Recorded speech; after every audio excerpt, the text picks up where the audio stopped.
Hey everybody, welcome to the NostalgiaCast, and today we have a guest with us. If you could please introduce yourself. Oh, hi, my name is Tyler, otherwise known as Player One Start on YouTube. Well, yeah, so I've been watching your YouTube channel for a little bit, and I gotta say I'm a huge fan of it. Oh, I appreciate that. Thank you. No problem, I'm a big fan of your video game hunting, and it's weird. Like whenever I'm into a new console, or whatever. Like I actually found you through your Master System videos. When you Okay, go through all the games and stuff. cool. Yeah. So let's just get started with the questions. All right. All right, first question: what got you into gaming?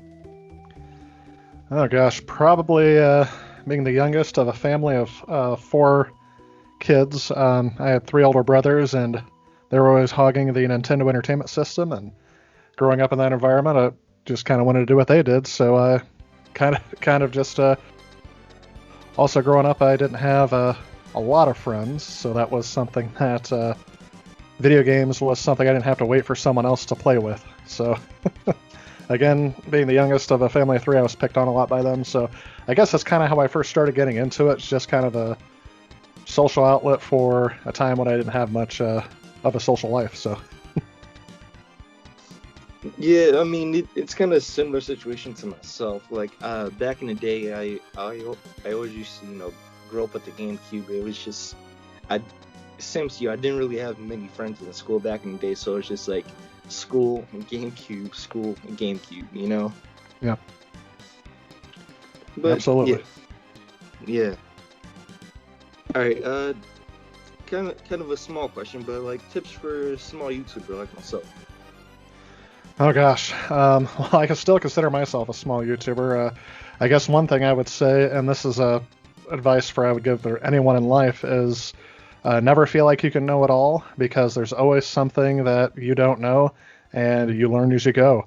But in terms of like general YouTube advice, I would say, a lot of people say this. I say the exact opposite, but just give it perspective. Is a lot of people focus a lot on their subscriber count and their view count and the analytics that Google provides us with, which are awesome and amazing. But don't let that be your sole focus. Always look at what gives you joy. Obviously, take into a feedback that you are communicating with an audience of people that obviously enjoy you. I mean, that's the biggest thing. There's so many of us out there that are doing stuff like this that really people are going to build a relationship with you. So don't be too afraid to be too personal with your audience. Don't focus too much on the analytics. Listen to what your audience is telling you, and at the end of the day, have fun with it. I mean, if I didn't have fun doing this, I wouldn't have been doing this for. Gosh, I just realized this is my fourth year doing it. Completed 3 years this year, so man, it's just. And a lot of people would say that I don't have a huge subscriber count, but there are some people who I know. It took me, like I said, about 3.5 years to get this far. So um, it's just like I said, it's have fun with it, do what gives you joy, and like I said, listen to your audience and don't listen to the people that are the naysayers. That's another thing. Someone actually just gave me this tip the other day. Don't feed the trolls. Focus on the people who like you and spread the positivity and encourage that on your channel. And I think you're going to have fun with it. That would be. I know that's a lot for as an answer, but yeah, I would say a lot of that is encourage positivity and just have fun with it. If I had to sum it up. Yeah, like me personally, I don't really focus on I don't really focus on the analytics. Mm-hmm. I don't get a lot of views myself, but if I get a view and a comment, that just makes my day. Oh Like yeah, absolutely. like nobody really watches my stuff. I just have a small group of friends. By the way, shout out to them. They, Mm-hmm. always comment and keep me going. That's what really keeps me going for YouTube. Yep. But I guess another question: what what consoles would you like when I have boxed or whatever? Like we're both into gaming collecting, Mm-hmm. and I know there's a lot of rare consoles out there. But what specific console that's your favorite that you'd like to have boxed completely? Oh gosh, that is a great question. I can start off by thinking and telling you the ones that I do have somewhat complete in box, or at least I have the boxes for. Um, you know what? I think I can forgo that and just say definitely the Nintendo Entertainment System. I'd love to have a complete in-box version of that eventually one day, just because for me that was the first. I'm sure for you, I think you might say GameCube as being complete in-box. That wouldn't be bad to have either, but it's just, for me, it's really cool to find complete in-box Nintendo stuff from the 80s, just because it's so rare to find that stuff anymore. People threw that stuff away all the time, myself included. I say I didn't know any better. I was like 4 or 5 when the NES was still in its prime, but that would be an especially good treat. But coming up with some of the ones off the top of my head, I already have the boxes for since I've been collecting. The 3DO, for some reason, came with the box. A complete in-box, not a console, but a computer, was the TI-94A. That was a shocking find out in the middle of nowhere. So, yeah, those are kind of the 2 biggest ones. I don't think I've collected much in-box, complete anyway. But yeah, short answer on that one. Yeah, I'd say for me personally, obviously, well, for me, GameCube, Dreamcast, N64, and original Xbox. Let me ask you a question on that one. Which N64 box would you like? Would you like the original one, or they did like so many of them? Well, that's the thing. I don't know. I might get the original, but to me, it doesn't really matter because I already have the original. But if I were to like pick out a color, I would choose like either ice blue, fire red, or light blue. Okay. Yeah. Yeah. Good luck with those. I know those are the more expensive ones. Yeah, those are tough. Yeah. All right. So again, kind of another weird question, but what was, and I'm sorry if this is like a weird question or whatever, but like, what was gaming like back in the 70s and the 80s? Because, you know, all I know is just from basic research and stuff like that, but, you know, you kind of experienced it.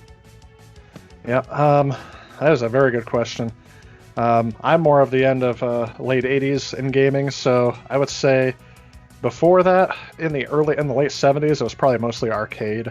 I hear, like, my older brothers would talk a lot about that. My parents themselves, their first game console was the Atari 2600. They picked up when it was called the VCS.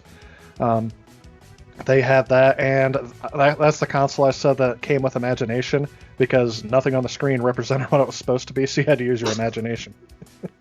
Yeah, so, like I was always curious, like, you know, when you guys picked up the Atari 2600, like, I don't know how you guys really, you know, played with that, because, you know, the box shows something different compared to the screen. Yeah, I was going to say, you're talking to one of the few people in the world who liked the version of Pac-Man on the 2600. Again, I was a kid. I claim ignorance on that one. Very impressionable, but yeah. We had the 2600 very early into my life, and then they traded in for the Nintendo Entertainment System, and my mind was blown. But one thing I really remember about that system is, as I said, I didn't really have a lot of friends at the time, so I'd play that. But whenever I did hang out with friends or even other family members and things like that, that became kind of like an in with them. Like, that was something we had in common. I've always been of the overweight side, so people, younger kids especially, were very let me put this right, very timid in terms of coming up to me, and just because there's that large difference, you know, you don't look like me, so I don't know if I like you in honor yet. But as soon as they found out, oh, I've got Nintendo, that was kind of like the end. So that's how anytime I go to a friend's house, we were playing Nintendo. Super Mario Brothers 3 was my game of choice, but I remember my uncle, he was still a teenager at the time. We'd play Legend of Zelda together. He'd show me how to get the Master Sword. He'd show me how to get in and find things like that. So, and I go over to another friend's house. I found out he had a printout of all of the bonus card games in Super Mario Brothers 3. So that was kind of like a thing where I'm like, I don't know where he got that from. I know now it was Nintendo Power.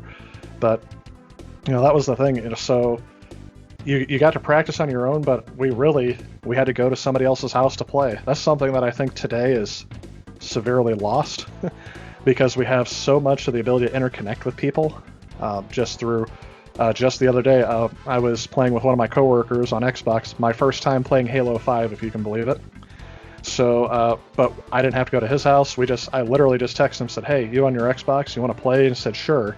We didn't have to go anywhere. We didn't have to pre-plan it. It wasn't just, you know, like that. So back in the day, we had to, number one, have the system, number two, find out who had the game and who was going to bring it, and then we all had to coordinate this by phone, which meant going to the corded phone, calling, coordinating it up, and hoping in a half hour everyone showed up in the right spot with the right game so we can play. So that's something that's just, man, I didn't even think about that till just now, that's how much effort had to go into. I think about 5-year-olds today, 5 to 10-year-olds trying to plan that out. I don't see that happening at all anymore if they didn't have it convenient. Yeah, I mean, I experienced it like a little bit myself. You know, I grew up with the GameCube. My cousin, he had the original Xbox and the PS2, and Okay. we didn't really like plan it out or whatever. But whenever I would go to his house, I would just be like, "Hey, you want to play some Halo, or do you want to play some Grand Theft Auto?" You know. Yep. Actually, though, speaking of Grand Theft Auto, was there any like I don't know how do I really put this, because I know there's this one game on Atari. I think you know the one I'm talking about. But like, was there any like X-rated games that people weren't allowed to? Well, was there even mature rated games back in the day? Yeah, I don't remember my parents specifically. I don't remember them putting up any objection to a game we were playing until we played Mortal Kombat. I think that was the one that they first noticed the blood and the gore, and I don't think they had any problem with us renting it for some reason. That was like a justification in their mind that you can rent the game, but we're not going to buy it for you. Like, that was something I remember them saying over and over again. You can rent it, but you can't buy it. I don't know if that's because they didn't want other people's kids coming over and playing it at our house because we had it, but very few kids that I knew had that game. So before that, like, we had games like Super C and Contra, and I thought as a kid, I kept thinking, like, man, this feels so adult. We get to run around with guns shooting things, and it's just something that, yeah, we didn't really have a controversial game on the NES that came across there. But yeah, you're right. The Atari had a couple, of course, I never knew about, so my parents probably hid it from me at that time. I was shocked to learn that years later that they made games that, and again, you have to use your imagination, so I can't really say it has lewd content in it, but it's very crude content. There we go. Yeah, I would say for my generation, it was San Andreas. And Yeah. San Andreas is like a weird one to me. Like, I was always allowed to play GTA 3 and Vice City, but when San Andreas came out, it was a whole different story. Yeah, that's interesting. Because I could think of a couple things in GTA 3 and Vice City that I would have problems with before I had problems with San Andreas. I guess there's stuff in there too, but I'm sorry if I'm getting a little bit off topic, but no, that's right. like when San Andreas came out, my dad always tried to hide it from me. You know, like, I remember this one time I came home after school. I played San Andreas a little bit, and then got caught, got grounded, whatever. Yep. I actually had the thing with Vice City is my parents got that for me for Christmas, and I was a teenager when Grand Theft Auto Vice City came out. I had never played 3, but of course I thought it looked awesome, and I wanted to get it. My parents had no clue what it was, and then they bought it for me for Christmas. And then sometime between Christmas and New Year's, my parents were watching a news program on TV. I can't remember which one it was, probably 60 Minutes. And they found out there was a news report on Grand Theft Auto and is it too violent for kids? And then they found out it included, graphic sexual content. And my mom freaked out, got it from the TV, stormed it. I was playing it, and she ripped the game out of the PlayStation 2, ran off and said, I'm never playing this game again. And so they bought it for me. They went through the exact opposite. They were okay with me playing it until they found out what it was about. Well, since we're speaking of like PS2 or Xbox era stuff, what's your opinion on like rising game prices, like with GameCube and N64? Because I think about it like this, you know. I don't really know this, so I just know this from research, but N64 games were like expensive back in the day, and you got to think for the kids that wants to get into. I mean, they would have to basically pay the same prices that they paid back in the day. And for me with GameCube, you know, I have a decent collection of GameCube stuff. It's just I got to take a break because all the games I want are really expensive. Yeah, I noticed that a lot with especially with GameCube games just since March, because that's when everyone got shut in. So yeah, I noticed that a lot with, I guess my opinion of the whole thing is it's kind of like games used to be really expensive. In the Nintendo era, I'm going to start with that, just saying the Nintendo era, games were like $50-$60 a piece. And that's at 1980s dollars. I don't know, adjusted for inflation, I always just double the price. It's about what it is now. So think about that, $120 per game back then, adjusted for inflation. I mean, I had maybe 5 or 6 games for the Nintendo, and that's because I would ask for one for Christmas, and then my brother would ask for one for Christmas, and then another brother would ask for one for Christmas. And out of those 3 choices, we get one a year. So the rest of them were all rented, and because they were seen as very expensive. But at the time when the PlayStation came out, that was actually a contended point in my house. I wanted the N64, and my brother wanted the PlayStation 1. And my brother won out, I'm pretty sure, because of the price. It was 1999 when they decided to finally get us a new game system, or at least give in to our demands. And they bought the PlayStation because the games were like $30 cheaper from N64 because they were on CD. So games went from $60, $70 a pop to $40 even a pop or less. And with the PlayStation 1, that's actually when I started getting into retro game, or at least game collecting in general, because that's when I realized that I can go to a place called, it was Electronics Boutique in the mall, that eventually became Babbage's, and then they merged and became GameStop. I would go in and I would find games for $10 a piece, and that was the first time since the beginning of when I started gaming that I could walk into a game store and afford a game myself, because my allowance was $10 every other week, if you can imagine trying to live off of that now. So I would go in and I would look for the first game I bought like that was Crash Bandicoot 2, and I was hooked because I could go and I could buy the game. I didn't have to rent them. It was only a few dollars cheaper to rent them, because even game rentals were about what I would spend.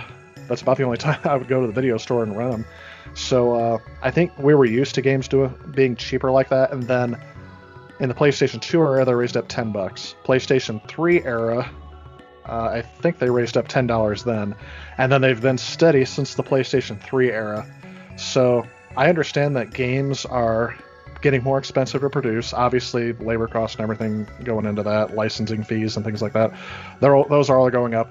So I have no problem with the game price increasing, but this is coming from a person who hasn't paid full price for even a new game in years. It has to be a very special occasion for me to put out the full $60 on it. And the last one I remember doing that for was Final Fantasy VII Remake, because that was a game I waited 10 years for. I had went through the stages of, I call it the stages of grief, because it was a 10 to 15 year waiting process for that game to come out.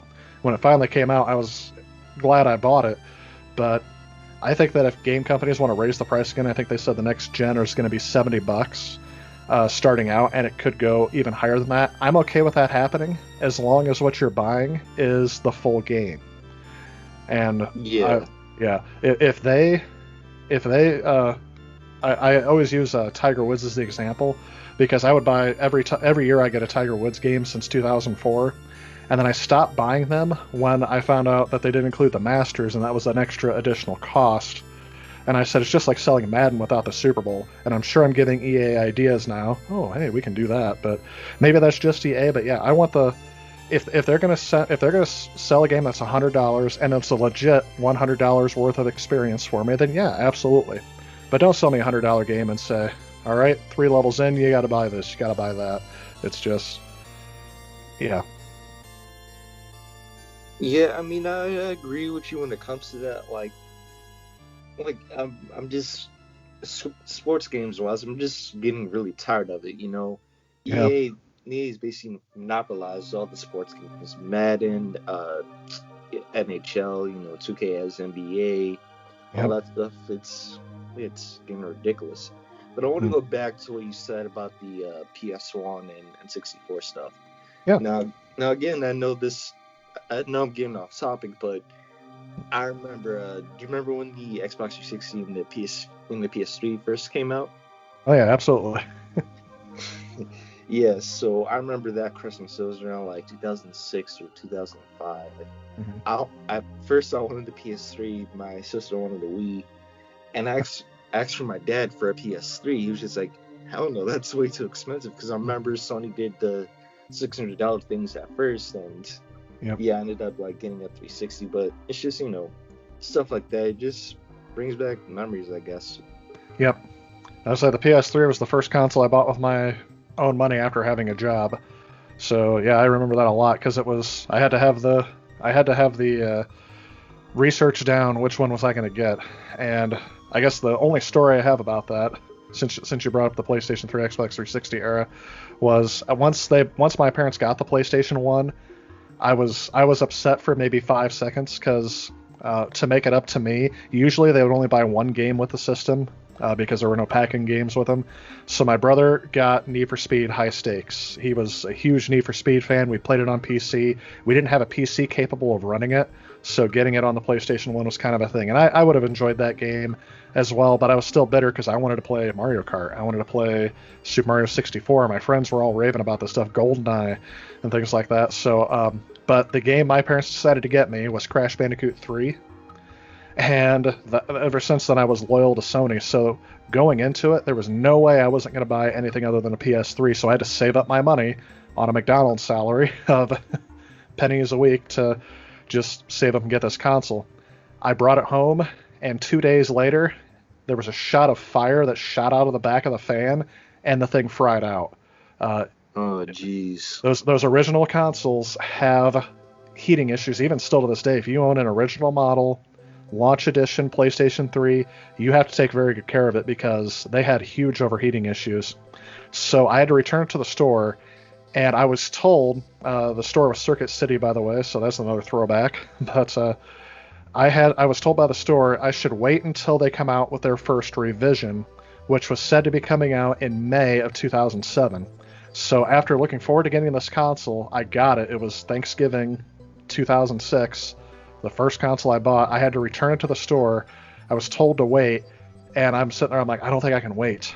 And through that 6-month period, I was never been so tempted to go with Xbox in my life. But then they started getting the red rings of death. So I thought, why upgrade at this point? I have to wait. And I think that's what's influencing I don't know if I'm moving ahead too far, but I think that experience is what's influencing me on this PlayStation 5, Xbox Series X generation, maybe Switch Pro. I don't know if that's coming out yet. That's still a rumor, but I think that's influencing my decision because I have no problem sitting and waiting through this generation, at least through Christmas and Thanksgiving, wait for the consoles to become a stock. I'm not going to be one of those people who are trying to get all the pre-orders and all that mess. But that experience kind of taught me that I do have the patience to wait. I usually don't like to because the PlayStation 4 and Xbox One generation, I was back at it again. I went out and got the PlayStation 4. First week it was released, I was second to last in line that was able to get one at our Best Buy in my area. So, yeah, since you mentioned that, I just thought that was kind of an interesting tidbit that I had to wait 6 months for my PlayStation 3. And the sad thing is, too, even though my PlayStation 3 is still backwards compatible with the PlayStation 2, they changed the backwards compatibility in it to where the first model is still the best one to get. It's going to be the most backwards compatible with all of your games, but that second model, the one that I have, is going to have more compatibility issues because I think they use software emulation for the CPU in this one. And the other one, they literally had a miniaturized board inside of it that would run all your PlayStation 2 software.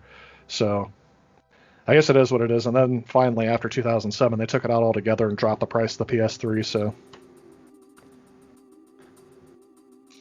yeah, I mean, next generation wise, I'm honestly not so excited. Like, the only real game I'm looking forward to is Cyberpunk 2077, but console wise, I'm going with the PlayStation 5. Oh yeah. What did you have last generation? Last generation, I had the Xbox One at first. Then I say 2 or 3 years later, I bought a PlayStation 4. Okay. And is that the one that you're most into now?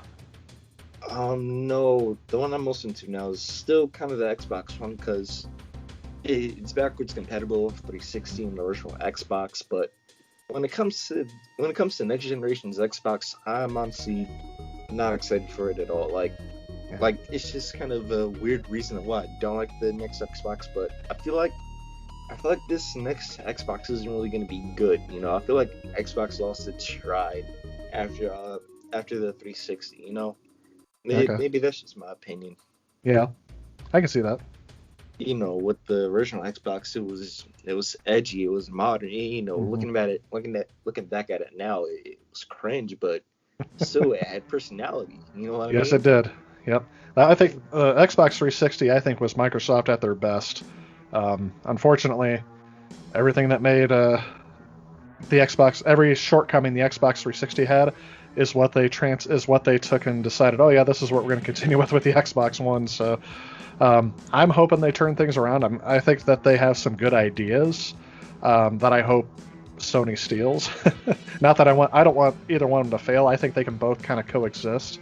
But I heard somebody say this the other day, and I can't remember who it was, but their thought process was, I miss the days where consoles had a visible difference in terms of their graphics on screen or the media they use. And it's kind of true. This generation was a lot of, pick this one or pick this slightly different flavored one. And I still see people who do videos on YouTube a lot that like to compare ports of games. And the only difference I ever see is between both the consoles and the Nintendo Switch. And I think that's kind of what makes Nintendo kind of an outlier at the moment. They're using cards. I always call them cards, not cartridges, because they're way too small to be cartridges. But I think that's kind of what keeps them relevant. Is it's a different gaming experience than what the other two competitors are offering. And I thought that Sony for sure would have an ace in the hole with their VR going into the next generation. But it feels like even they are thinking, or their line of whatever they're putting out, they're almost largely ignoring what was keeping them separate from Xbox by not saying anything about the next gen VR, other than you're going to be backwards compatible, so your old PlayStation VR will work on your PlayStation 5, which is a great start. But I was hoping to see what more they could do with that. Is it a hands-free model? Is it cord-free model, so you're not tied to the console? I know Oculus, was that the Oculus Quest that's coming out, the new one? They have that one coming out, and so maybe they could say something to compete against that more. So, and I have no idea what happened to Microsoft's VR system that they had out there. It was Project Morpheus, wasn't it? I can't remember for sure if I'm saying that right. Yeah, I honestly don't remember Microsoft even putting out a VR system. Yeah, I remember they were talking about it a while back, that they acquired some company to put out VR, and then everything kind of died off. I would say I haven't really paid attention to it, so I don't know for sure. But yeah, that's. But anyway, so it's just. What does somebody say the choice was? Between the refrigerator and the Wi-Fi router. I don't know about you though, but my Wi-Fi router is not that huge, so. Well, with modern gaming, again, like I have both consoles, but when I first got the Switch, it was kind of like a breath of fresh air, really. I mean, Yep. you had Mario Odyssey, Zelda Ocarina of Time, and then you had the retro systems like the NES and the SNES. The Switch to me is overall kind of a breath of fresh air. Like you Yeah. said, Nintendo's doing what Sony and Microsoft aren't doing. Yeah, I mean, just what can you bring to the space? And I think that what Microsoft's trying to do is making their platform universally accessible. PlayStation 5 is still going to be kind of a walled garden, in fact, and the fact that you have to play your stuff on Sony's devices in some way. They have the PlayStation app, but honestly, I haven't seen very many people use it. I know I personally haven't used it, other than as a gimmick to, oh look, I went to the bathroom, sat on the toilet, and I was playing my PlayStation 4 through my iPad or something. It's a gimmick. It wasn't really something that I saw that, but that's one thing that I think Microsoft's going towards now. And now they're with Game Pass. I think their big thing that they're doing really well is including Game Pass with their payment plan for their new console. So basically, you're getting the console for free if you pay for Game Pass for 2 years. So I think that's a genius move. It really turned my head, because I came into this I call it E3 season, because E3 didn't happen this year. But I was completely ignoring Microsoft's Xbox up until I heard what they're planning to do by making all their games accessible from pretty much any device. Honestly,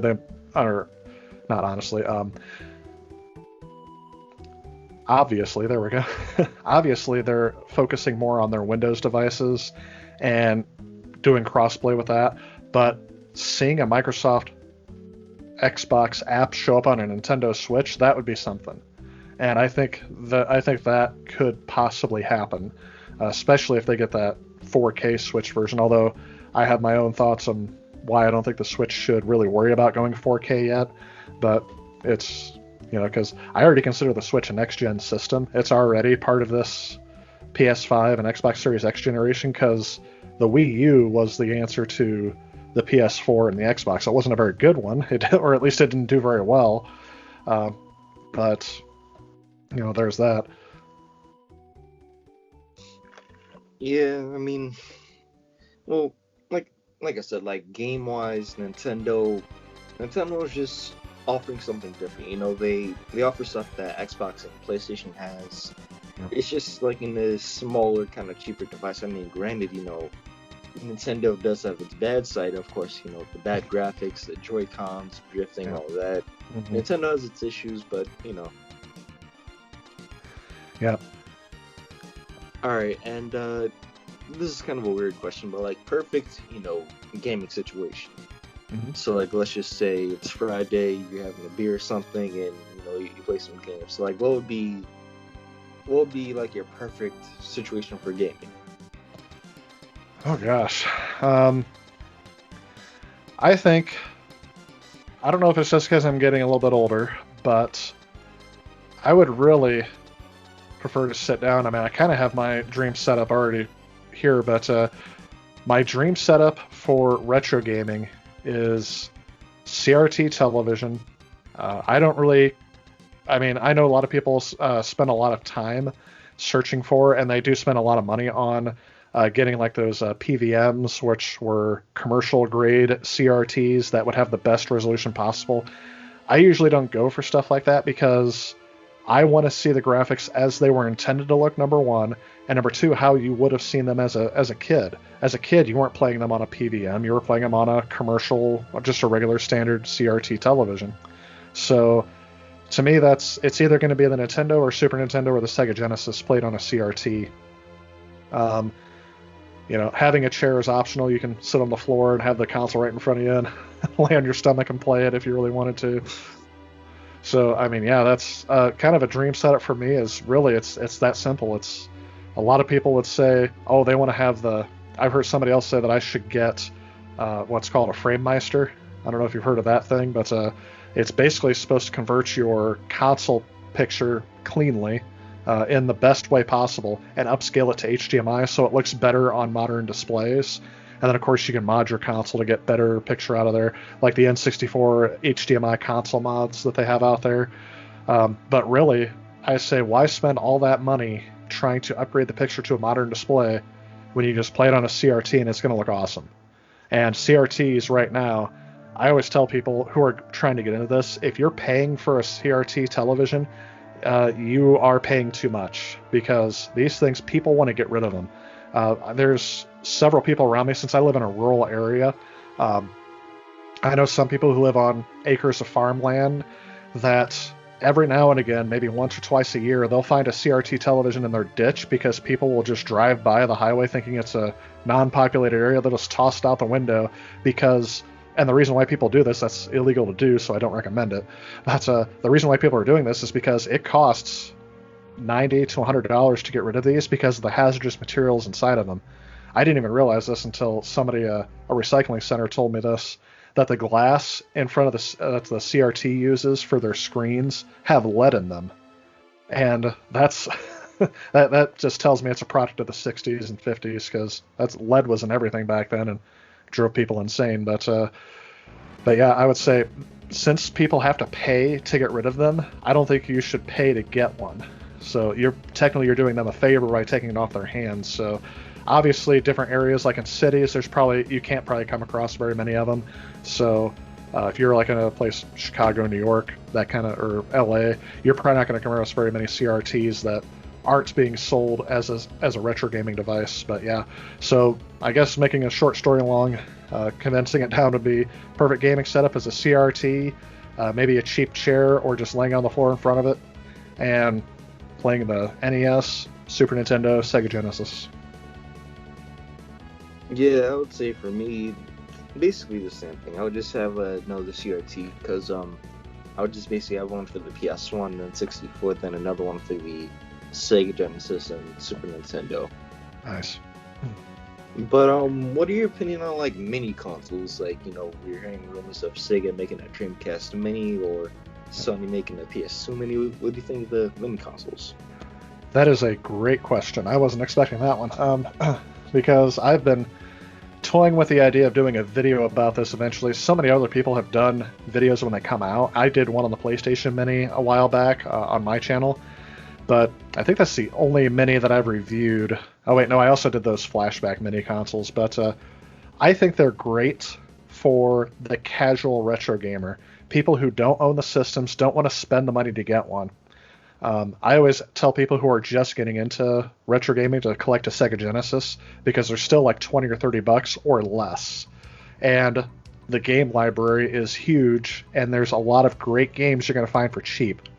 But now I've been telling people if they want to get into anything else, like the NES, the Super Nintendo, or even the PlayStation, I tell them start with your mini console, and it's making those games accessible to people who want to relive them, or to people who've never played them before. I know a friend of mine bought a Super Nintendo Mini for himself at Christmas, but he gave it to his kids because they've never played any of these games, and he can play them with them, and it's kind of one of those things to where he can relive his past, teach something to his kids, and actually spend time with his kids playing video games that he enjoyed growing up as a kid. So I mean, they came over the other day and they saw that I had a regular Super Nintendo. They said, "Why is your Mini so huge?"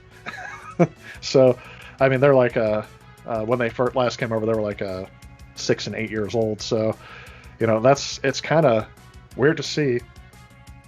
Excuse me. Sorry, I'm gonna cough again. Yes, sorry. I gotta find my mute button. So I would say, mini system wise, I don't really have any. Like, I would, if it's real, if Sega, really releases a Dreamcast Mini, that's really the only one I would really get, because I don't mind getting a Super Nintendo Mini or an NES Mini. It's just that I'm probably gonna get the real thing before I get the Mini. Right, people like me and you, I don't call us hardcore collectors, but if we're collecting at all, yeah, that can make it a little bit frustrating, I guess. But that's why I think I like the classic ones, just like I said, the casual person that doesn't have the setup or know how to set up an emulator on their computer, or just wants to, be nostalgic about a couple of games that grew up in the past. That's a great way to go. But if you're a collector, there's really no reason for us to get them. I mean, in my case, for sure, I think the worst one for me was getting the Sega Genesis Mini, because I own all of the games on that console. There was no reason for me to get it. I just bought it because they were clearancing them out. Yeah. All right. Last question, and this one's it's kind of a semi-deep question, but what would be the first thing you would do gaming wise if you had a time machine? Oh, first thing I would do gaming wise if I had a time machine, like game I could help build, or game I would play. Like, yeah, either a game you would play, or let's just say you want to get a Magnavox Odyssey you can put in the box. Ooh. Yeah, you kind of hit the nail on the head there. That is a good one. But not to kind of piggyback off of that, I guess, I would like to go back to Magnavox Odyssey. Would be nice, but I would like to be, let's say, around 1978, 1979 would probably be the best era to start collecting some of this stuff, because at that point in time you can get all the consoles that I can't get now. The Magnavox Odyssey would be being clearanced out cheap because nobody wants it anymore. Along with the Fairchild Channel F, I still have not found one of those. That's been on my bucket list for quite a while.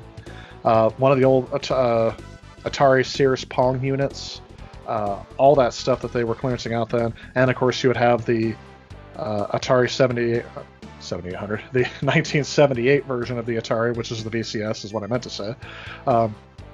I guess the 7800 is a console too. I thought I was making that up off the top of my head. But anyway, and then the Intellivision being out, and collecting some of that stuff. I've been very fortunate with Intellivision stuff. I keep finding them complete in box with the overlays, surprisingly, and they've been 99 cents each. But yeah, all those things that are hard to get now that nobody cares about, but as soon as they find one, like, oh, I know what this is, and it seems like everybody who finds them knows what they are and knows what they can charge for them, because I can't find one of those at a decent price to save my life. I still have never seen a Fairchild Channel F, and I would love to get one of those. Yeah, same here. I have two things I would do. I would get the N64 at launch, and I would get all the variants for a decent price. You know, just jump to 1996, get it. Jump to 97, 98, 99, just get all of them. Yeah. I would say, yeah, probably if you set that dial a little bit further, kind of using the logic that I was doing, is set it to the GameCube era so you can buy all the GameCube games that are now rare and you can't get, like Fire Emblem and all those. What is the other one? Chibi Robo. get that stuff. But then you can also get for cheap the on clearance all the Nintendo 64 variants, because again, nobody will want them because the GameCube is what's hot and what's new. Yeah. And I guess one more thing I would do, because I don't really know what it was like, because I only know it from research, but I would go to the launch of the original Xbox, because I made a video on it recently, and I came across some footage of everybody getting hyped for the Xbox, and it looked like a fucking party. So yeah, I would go to the launch of the original Xbox, and last thing I would do, I would go to like a family member or whatever playing the PS1 and just be like, hey, I'm your son or whatever from the future, and just give him a PS5. Do your Back to the Future moment. Yeah. Do play Johnny Be Good in front of an audience that's never heard such music. So here's a PS5. This is what it's going to be like, and tell them it's going to be 5 years, and then they're going to be like, wait a minute, this isn't what it's like in 5 years. But it was nice having you on here, man. Like I said, I'm a fan of your videos, and it's great talking to you. Yeah, I appreciate it. Hey, you had great questions. I enjoyed being here, so thanks for having me on. No problem. If you guys want to, go check out Player One Start. He has a great YouTube channel, and yeah, anything else you want to say? I appreciate it. I appreciate you going through with the request. I will say I've been asked to do things like this before, but you are the first to follow through, so I give you props to do it. You seem very, very professional. I appreciate what you're doing as well, and I'm sorry I only know your name on Instagram, because that's how you got a hold of me, and but I think you're Nostalgia 64. So yes, that's why I wore the N64 shirt. If you didn't notice, I thought that was going to be all this was. I thought this was going to be all N64 questions, and I brushed up on my history just to figure out. Yep, it's got a 93 megahertz CPU and 4 megabyte RAM expander. You asked me very few questions about it. I was disappointed. Well, all right, guys. If you want to, go check out Player One Start. He's a dope guy, and we'll see you guys later. Appreciate it. Have a good night. You too. Thanks.